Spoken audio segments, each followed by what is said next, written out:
यांच्या नेतृत्वामध्ये आज आपण हा सर्व जाहीर प्रवेशचा कार्यक्रम आपण घेत आहोत।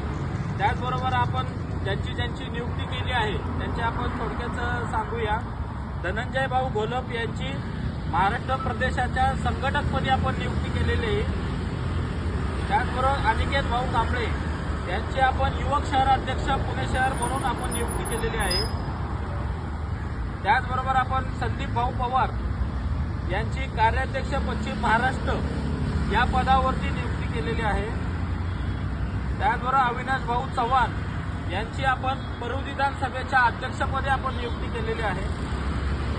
त्याचबरोबर कपिल भाऊ मुसळगी यांची उपाध्यक्ष पुणे जिल्हा या पदी आपण नियुक्ती केलेली आहे। सर्व नवनिर्वाचित पदाधिकारी यांचे आपण मनपूर्वक आभार व्यक्त करतो आणि त्याचबरोबर शशिकांत भाऊ यांनी त्यांना पदभार द्यावा ही त्यांना एक विनंती करतो आणि लवकरच आपण